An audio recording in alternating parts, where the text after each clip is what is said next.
I know सब अपना Valentine day मना चुके हैं, सब अपनी एक्स्ट्रा क्लासेस लेके आ चुके हैं कल। हम पे तो है ही नो, हम पे तो है ही नो। बट आज ठीक अभी आप सभी को रियलाइजेशन हो रहा होगा कि बिजनेस स्टडी के एग्जाम में रह गए हैं सिर्फ 7 days. So hello everyone, welcome back to my YouTube channel.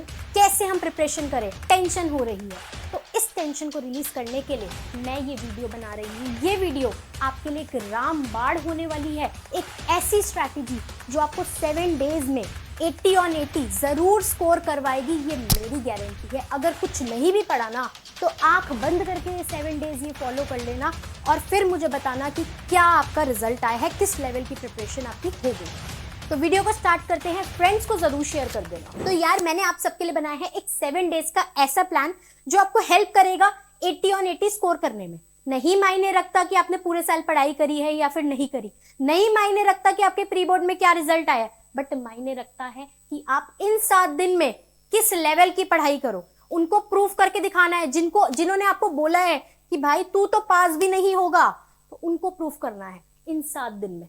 कैसे करेंगे हम? 7 डेज का प्लान है। देखो 15 फरवरी से मैं मान के चलती हूँ कि हम अपनी पढ़ाई स्टार्ट कर देंगे। मैं मान के चलती हूँ कि ये जो 3 चैप्टर्स है, nature, significance of management, principles of management, business environment, आपको आते होंगे थोड़े बहुत, बट अब आपको ये 3 चैप्टर्स इस दिन में पूरी तरीके से खत्म करने हैं। ठीक है, अब चैप्टर्स को कैसे लेना है ये मैं सबसे पहले आपको बता देती हूँ। देखो मान लो आपने एक चैप्टर लिया है, सबसे पहले आपको उसका वन शॉट देखना है। जिससे भी आपको समझ आ रहा है ना यूट्यूब पे, आप उसका वन शॉट खोल के बैठ जाओ। 1 घंटे का वन शॉट देखना, ऐसे नहीं कोई 10 मिनट में पढ़ा रहा है, उनकी वन शॉट्स मत देखना। जिन्होंने आपको बहुत अच्छे से डीप में पढ़ाया होगा उनकी वन शॉट्स देखो। सेकंड, आपने एनसीईआरटी की एक बार रीडिंग करनी है, ठीक है, और उस रीडिंग की हेल्प से ना आपने एक रजिस्टर बनाना है अपना। उस रजिस्टर में आपने नोट्स लिखने हैं। नोट्स में क्या होगा, आपकी प्रॉपर हेडिंग्स होंगी और उन हेडिंग के अंदर जो कंटेंट होगा ना वो एक एक पॉइंट में लिखा होना चाहिए, पूरा पैराग्राफ नहीं, क्योंकि ये नोट्स हमें हेल्प करेंगे लास्ट डे पे रिवाइज करने। ठीक है, उसके बाद लास्ट आपने जैसे नेचर सिग्निफिकेंस का वन शॉट देख लिया, एनसीईआरटी रीडिंग कर ली, उसकी हेडिंग्स याद कर ली, नोट्स बना लिए। थर्ड आपको करना है उसी चैप्टर के केस स्टडी बेस्ड क्वेश्चन। ठीक है, अगर आप चाहते हो कि मैं आपको case study based chapter wise provide करूं तो आप मेरे को कमेंट सेक्शन में बता देना, मैं आपको प्रोवाइड कर दूंगी। ठीक है, तो इस तरीके से हमें अपने चैप्टर कवर करने हैं। मान लो हमने कर लिया 15 फरवरी को 3 चैप्टर्स अपने कवर। ठीक है, 16 फेब को हमने 2 चैप्टर लेने हैं, मार्केटिंग मैनेजमेंट और कंज्यूमर प्रोटेक्शन। इन 2 चैप्टर को भी इसी लेवल से प्रिपेयर करना है जैसे मैंने आपको बताया है। आफ्टर दैट 17 फरवरी को हमने करना है फाइनेंशियल मैनेजमेंट और फाइनेंशियल मार्केट वाला चैप्टर। मोस्ट इंपॉर्टेंट है, बच्चों को कंफ्यूजिंग भी लगता है मगर बहुत ईजी है। मैं अपनी वन शॉट्स लेकर आऊंगी जिसके अंदर मैं ये चैप्टर आपको बहुत ही सिंपल लैंग्वेज में क्लियर कर दूंगी। नेक्स्ट 18 फेब को प्लानिंग, ऑर्गेनाइजिंग, स्टाफिंग, ये आपको 14 मार्क्स के तीनों चैप्टर्स है, इनको बहुत अच्छे से करना है। ठीक है, 19 फेब को डायरेक्टिंग और कंट्रोलिंग, ये चैप्टर आपको बहुत ज्यादा अच्छे से करनी है। लास्ट 20 फेब को अब हमारे हो जाते हैं सारे चैप्टर्स खत्म। ठीक है, सारे चैप्टर्स हमने अच्छे से कर लिए। 20 फेब को आपने क्या करना है, एटलीस्ट 10 सैंपल पेपर लो, कोई भी सैंपल पेपर बुक, कोई भी जो आपको अच्छी लगती है, जो आपके पास है और ऑथराइज्ड होनी चाहिए। 10 सैंपल पेपर लो। अब पूरे सैंपल पेपर करने नहीं बैठना, एक बार में पूरा सैंपल पेपर ले रहे हो फिर दूसरा उठा रहे हो, ऐसे नहीं करना, इससे आपको बहुत ज्यादा टाइम लगेगा। आपको करना क्या है, 10 सैंपल पेपर आपके पास, 10 सैंपल पेपर में देखो डिवीजन देखो, सबसे पहले 1 मार्कर आते हैं आपके, फिर 3 मार्कर आते हैं, 4 मार्कर आते हैं, 6 मार्कर आते हैं। पहले उठाओ 1 मार्कर। 10 के 10 सैंपल पेपर के ना 1 मार्कर क्वेश्चन एक साथ इकट्ठे करो। ठीक है, अब उससे क्या करोगे, देखो जब आप सॉल्व कर रहे हो ना साथ साथ चेक भी करते रहना कि हाँ मेरी गलती कहाँ आ रही है, और जहां पे आपको लग रहा है कि केस स्टडी में कीवर्ड ये वाला यूज करा है और आंसर इसका ये है, तो वहां उससे भी आपको नोट्स बनाने, अपने कीवर्ड लिखो और इस कीवर्ड से क्या आंसर आया था वो भी लिखो। ठीक है, इस लेवल से आपको दूसरे अपने नोट्स बनाने हैं। पहले नोट्स आपके बनेंगे चैप्टर वाइज, दूसरे नोट्स आपके बनेंगे कौन से, कीवर्ड्स वाले, जो आप खुद सैंपल पेपर करके क्वेश्चंस करके एनालाइज कर रहे हो। तीसरी बात 1 मार्कर्स हो गए हमारे। उसके बाद उठाना 3 मार्कर्स, सारे सैंपल पेपर के 3 मार्कर्स करने। ये दिन आपका बहुत ज्यादा मेहनत वाला होने वाला है क्योंकि इस दिन आप बहुत ही अच्छे से अपनी तैयारी करेंगे। तो इस दिन मान के चलो आपने बहुत अच्छे से नाइट स्टडी कह लो, मॉर्निंग से उठो, जैसे मर्जी पढ़ाई करो, बट इस दिन आपको बहुत अच्छे से पढ़ाई करनी है। ठीक है, आफ्टर दैट 3 मार्कर हो गए, ऐसे ही 4 मार्कर सारे करो, फिर 6 मार्कर करो। 10 के 10 सैंपल पेपर, 10 मिनिमम है, जो बच्चा कर सकता है वो 15 सैंपल पेपर उठा के 15 के 15 सैंपल पेपर करे।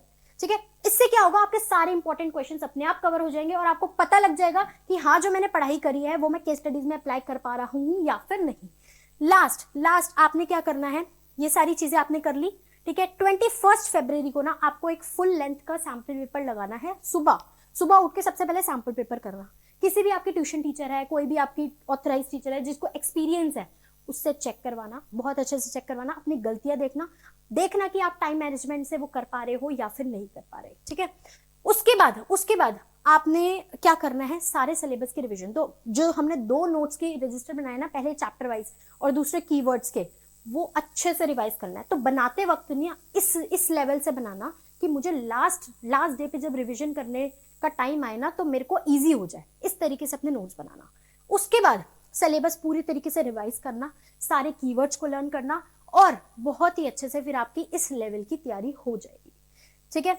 मेरे इस चैनल पे आपको पूरी हेल्प मिलने वाली है बिजनेस स्टडीज के एग्जाम में। तो अगर आपने चैनल को सब्सक्राइब नहीं करा तो अभी जाके चैनल को सब्सक्राइब कर लो।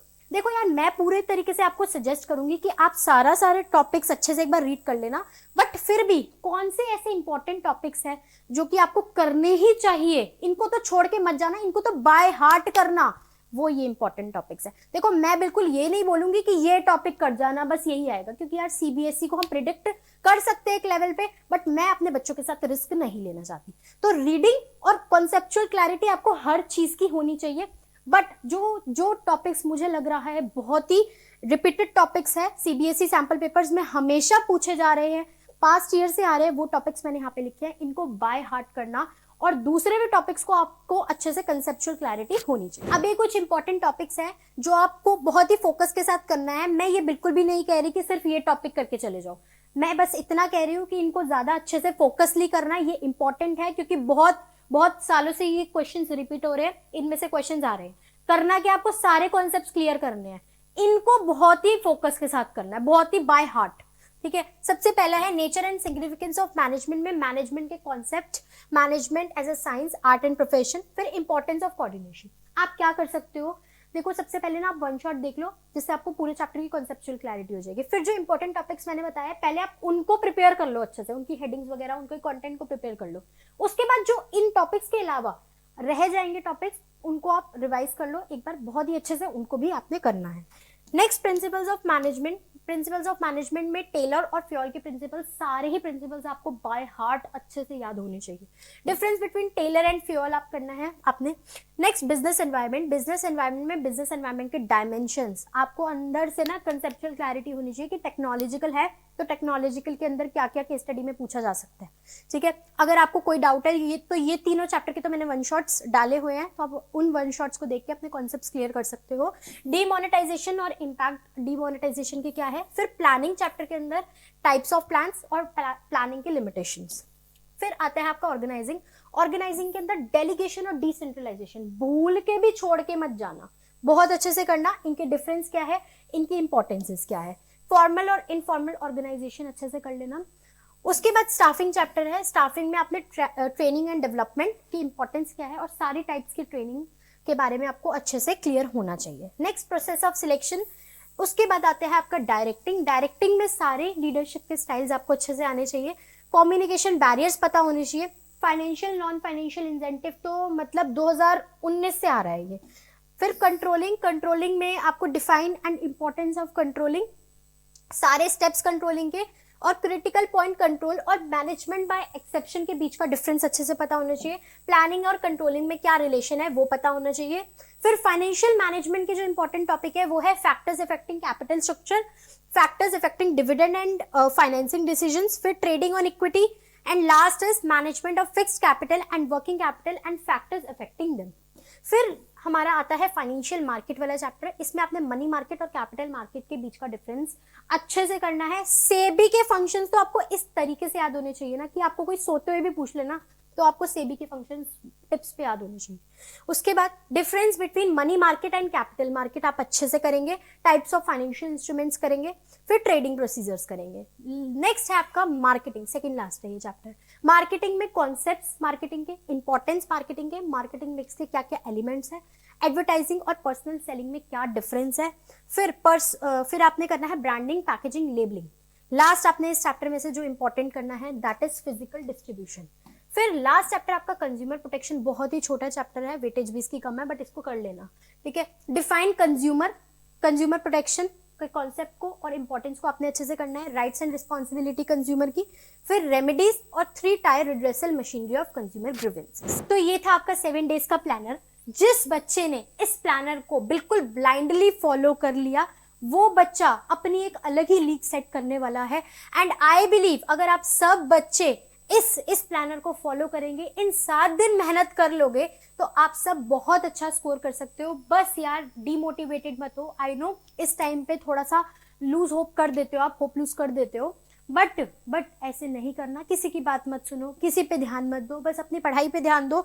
ये 7 दिन आप और बिजनेस स्टडीज होने चाहिए बस। अगर आपको किसी भी तरीके की मेरी हेल्प की जरूरत है तो आप बिल्कुल मेरे को अप्रोच कर सकते हो कमेंट सेक्शन में या मेरे सोशल हैंडल्स पे। मैं बिल्कुल आपकी हेल्प करने की कोशिश करूंगी। मिलते हैं हम नेक्स्ट वीडियो में एक नए टॉपिक के साथ। तब तक के लिए bye bye, take care and all the best to everyone.